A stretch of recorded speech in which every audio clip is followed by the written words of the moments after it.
பைரவி வந்து ஆறுமுகத்தை கூட சேர்ந்து வாழ முடியாது அப்படிங்கிற மாதிரி சொன்னதுனால பஞ்சாயத்தை வந்து கூட்டுறாங்க. ஏன்னா அதுதான் வந்து சரியா இருக்கும். இதுக்கு முன்னாடி சிந்து சிவாவோட வழக்குலையும் பாத்தீங்கன்னா பஞ்சாயத்து வந்து கூட்டி இருந்தாங்க இல்லையா. இப்போ அதே மாதிரி வந்து பாத்தீங்கன்னா மறுபடியும் வந்து பைரவிக்கும் ஆறுமுகத்துக்கும் வந்து செட் ஆகாது, அவங்க 2 பேரும் பிரிய போறாங்க அப்படிங்கிறதுக்காக வந்து பஞ்சாயத்து வந்து கூட்டுறாங்க. சரி, அந்த பஞ்சாயத்து முடிவு கூட ஏதாவது நல்ல விஷயம் நடக்குமா அப்படின்னு சொல்லிட்டு, ஏன்னா இதுக்கு முன்னாடி பைரவியோட அப்பா வந்து பைரவியோட காலிலேயே வந்து விழுந்திருப்பாரு. தயவு செஞ்சுமா எனக்காகவாவது இந்த குடும்பத்துக்காகவாவது நீ மாப்பிள்ள கூட சேர்ந்து வாழுமா. நான் ஆரம்பத்துல வந்து தப்பு பண்ணிட்டேம்மா. ஆனா தயவு செஞ்சு இப்ப நீ வந்து இந்த மாதிரி ஒரு தப்பு பண்ணிடாதம்மா. ஏற்கனவே ஒரு பொண்ணோட வாழ்க்கை எனக்கு எந்த நிலைமையில இருக்குன்னு தெரியல. இப்போ உன் வாழ்க்கையும் இப்படி ஆயிடுச்சு அப்படின்னா ஒரு அப்பனா நான் உயிரோட இருக்கிறதுல எனக்கு எந்த தகுதியுமே இல்லைம்மா. தயவு செஞ்சு பைரவி அப்படிங்கிற மாதிரி பயங்கரமா பாத்தீங்கன்னா பைரவியோட காலில் விழுந்து வந்து அழுதுகிட்டு இருக்காரு. ஸோ இதனால பைரவிக்கு என்ன சொல்றதுன்னே தெரியல. அப்பா தயவு செஞ்சு ப்ளீஸ்ப்பா எந்திரிங்கப்பா, ஏன்பா இப்படிலாம் வந்து பண்றீங்க அப்படிங்கிற மாதிரி சொல்லிக்கிட்டு இருக்காங்க. ஆனாலுமே பாத்தீங்கன்னா சத்யராஜ் வந்து எந்திரிக்கவே மாட்டேங்கிறாரு. நீ சரின்னு சொன்னாதாமா நான் எந்திரிப்பேன், தயவு செஞ்சு எனக்காக இந்த ஒரு பிச்சையை மட்டும் நீ போடுமா அப்படின்னு ரொம்பவே அழுது புலம்பி வந்து கேட்கிறாரு. ஸோ அதனால பைரவி பாத்தீங்க அப்படின்னா நான் யோசிக்கிறேன்ப்பா அப்படிங்கிற மாதிரி வந்து அப்போதைக்கு சொல்லிடுறாங்க. ஸோ அடுத்த நாள் வந்து பாத்தீங்க அப்படின்னா இங்க பஞ்சாயத்து வந்து கூட்டுறாங்க. பஞ்சாயத்து இடத்துல வந்துட்டு எல்லாருமே வந்துடுறாங்க. சிந்து, சிவா, பைரவி, ஆறுமுகம், அதுக்கப்புறம் அன்னபூர்ணி, மகா, இந்த பக்கம் சத்யராஜ். ஸோ எல்லாருமே வந்து வந்துடுறாங்க. ஸோ வந்ததுக்கப்புறம் பார்த்தீங்க அப்படின்னா எதுக்காக இப்போ இந்த பஞ்சாயத்து என்ன ஆச்சு உங்கள் குடும்பத்தில் அப்படிங்கிற மாதிரி கேட்கும்போது, இந்த மாதிரி பார்த்தீங்க அப்படின்னா ஆறுமுகம் வந்து என்னை வந்து ஏமாற்றி தான் வந்து கல்யாணம் பண்ணிக்கிட்டாரு. ஸோ நான் வந்து கல்யாணம் தப்பவே ஆறுமுகத்துக்கிட்ட நான் வந்து எனக்கு இந்த கல்யாணம் வந்து பிடிக்காது, நான் நிறைய படிக்கணும், என்னோட ஆசைகள் கனவுகள் எல்லாத்தையும் நான் நிறைவேற்றணும், இந்த கல்யாணத்தை இப்போ நான் வந்து பண்ணிக்கிட்டேன்னா அது நல்லா இருக்காது அப்படின்னு சொன்னேன். ஆனால் அதையும் மீறி என்னை வந்து கல்யாணம் பண்ணிக்கிட்டாரு அப்படிங்கிற மாதிரி வந்து பார்த்தீங்கன்னா பைரவி சொல்கிறாங்க. ஸோ அது மட்டும் இல்லாமல் சரி இந்த கல்யாணத்தில் உங்களுக்கு விருப்பம் இல்லைன்னு சொல்கிறீங்க, அப்போ நீங்களே அதை வந்து நிப்பாட்டியிருக்கலாம்ல, எதுக்காக நீங்கள் ஆறுமுகத்துக்கிட்ட சொல்லணும் அப்படிங்கிற மாதிரி பஞ்சாயத்தார் கேட்கும்போது, நான் வந்து எப்பயுமே சின்ன வயசுலேருந்து என் அப்பாவோட வார்த்தையை மீறினது கிடையாது, என் அப்பா என்ன சொன்னாலும் அது சரியா இருக்கும் அப்படின்னு தான் நான் நம்புவேன். அது மட்டும் இல்லாமல் அந்த கல்யாணம் நடக்கும்போது சிந்து அந்த இடத்துல வந்து இல்லை. ஸோ அதுக்கு பதிலாக தான் என்னை வந்து கல்யாணம் பண்ணிக்க சொன்னாங்க. அப்போது என்னால் வந்து அப்பாவோட பேச்சை மீற முடியலை.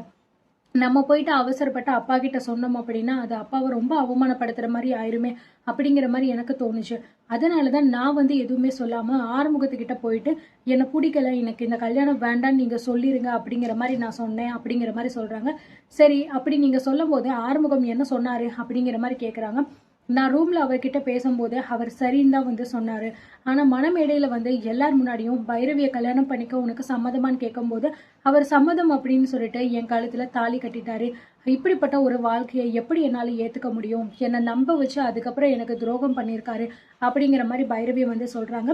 எப்ப ஆறுமுகம் இதை பத்தி நீ என்னப்பா சொல்ற அப்படிங்கிற மாதிரி கேட்கும்போது, ஐயா பைரவி சொல்றது எல்லாமே உண்மைதாங்க ஐயா, நான் இல்லைன்னு சொல்லல.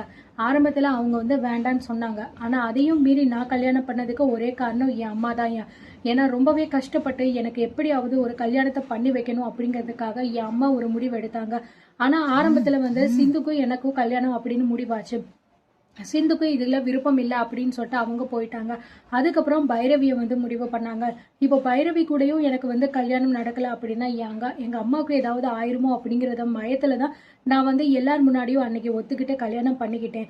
இதுல வேற எந்த தப்பும் கிடையாதுயா அப்படிங்கிற மாதிரி சொல்லும் போது பஞ்சாயத்தார் சொல்றாங்க, நீங்க பாருங்க, நீ உன்னோட பக்கமும் நியாயம் இருக்கு, ஆறுமுகம் பக்கமும் நியாயம் இருக்கு, இப்போ என்ன பண்ணணும் அப்படிங்கறத நீங்களே சேர்ந்து முடிவெடுக்கணும் அப்படிங்கிற மாதிரி சொல்லும் போது, இதுக்கு மேல முடிவெடுக்கிறதுக்கு எனக்கு எதுவுமே இல்லை, என்னால ஆறுமுகம் கூட சேர்ந்து வாழ முடியாது, எனக்கு டைவர்ஸ் வேணும் அப்படிங்கிற மாதிரி சொல்றாங்க. என்னப்பா ஆறுமுகம் நீ என்ன சொல்ற அப்படிங்கிற மாதிரி கேட்கும்போது, இல்லைங்கய்யா என்னால பைரவியை பிரிஞ்சு தனியாலாம் வாழ முடியாது, எனக்கு பைரவி வேணும், எவ்வளோ நாள் ஆனாலும் சரி எவ்வளோ வருஷம் ஆனாலும் சரி அவ எப்போ என்ன மன்னிக்கிறாரோ அப்போ நான் அவ கூட சேர்ந்து வாழ்ந்துக்கிறேன், அது வரைக்கும் நான் பைரவிக்காக வெயிட் பண்றேன், என்னால டைவர்ஸ் கொடுக்க முடியாது அப்படின்னு சொல்லிட்டு பாத்தீங்கன்னா ஆறுமுகமும் வந்து சொல்லிடுறாங்க. ஸோ இதனால பஞ்சாயத்துல ரொம்பவே கன்ஃபியூஷன்ஸ் ஆகுது. சரி ஓகே அப்படின்னு சொல்லிட்டு ஒரு வழியா ஃபிக்ஸ் பண்ணிட்டு பாத்தீங்கன்னா அடுத்த ஒரு தடவை வந்து பஞ்சாயத்தை வந்து நம்ம முடிவு எடுத்துக்கலாம் அப்படிங்கிற மாதிரி சொல்லிட்டு எல்லாருமே அனுப்பிடுறாங்க. ஸோ அந்த டைமிங்ல மறுபடியும் பாத்தீங்க அப்படின்னா இந்த ஸ்னேகாவும் தேவராஜ் அவங்க அப்பாவும் பாத்தீங்கன்னா வர்றாங்க. என்னடா அப்படின்னு பாத்தீங்க அப்படின்னு நம்ம சிவா மேல பாத்தீங்கன்னா பிராது கொடுத்துருக்காங்க. ஸோ அடுத்த வழக்கு அப்படின்னு சொல்லிட்டு பாத்தீங்கன்னா இந்த இந்த பெரிய வீட்டில் இருக்கிற இந்த சிவா மேலதான் வந்து கம்ப்ளைண்ட் வந்திருக்கு அப்படிங்கிற மாதிரி சொல்றாங்க. எல்லாருக்குமே பயங்கரமான ஷாக்கு. அன்னபூரணிக்கு, மகாவுக்கு, சிவாவுக்கு, சிந்துவுக்கு எல்லாருக்குமே என்னடா இது சிவா மேலையா என்ன ஆச்சு அப்படிங்கிற மாதிரி வந்து பாத்தீங்கன்னா எல்லாருமே என்ன சொல்றீங்க ஐயா? என் புள்ள சிவா மேலையா யாரு பிராது கொடுத்தது, என்னன்னு கொடுத்துருக்காங்க அப்படிங்கிற மாதிரி கேட்கும்போது, ஆமா இது ஏற்கனவே நடந்த வழக்குதாம்மா. ஸ்னேகா இருக்காங்கல்ல, அவங்க தான் உங்க புள்ள சிவா மேல கம்ப்ளைண்ட் கொடுத்துருக்காங்க. அவங்க பக்கம் இருக்கிற நியாயத்தை அவங்க சொல்லி எனக்கு தீர்ப்பு வேணும், நியாயம் வேணும் அப்படின்னு கேட்குறாங்க. அதுக்காக தான் இப்போ இந்த ஒரு பஞ்சாயத்து வந்து மறுபடியும் வந்து கூட போகுது அப்படிங்கிற மாதிரி சொல்லும்போது, கரெக்டாக அந்த நேரத்தில் பார்த்தீங்கன்னா சிவா இது தேவராஜ், அதுக்கப்புறம் பார்த்தீங்கன்னா பொண்ணு வந்து ஸ்னேகா 2 பேருமே வந்து இறங்குறாங்க. ஸோ அவ தான் இப்போ பயங்கரமா பார்த்தீங்கன்னா நம்ம சிவா மேல ஒரு பெரிய குண்டை தூக்கி வந்து போட போறா. ஸோ என்ன நடக்க போகுது அப்படிங்கிறத பொறுத்து இருந்து பார்க்கலாம்.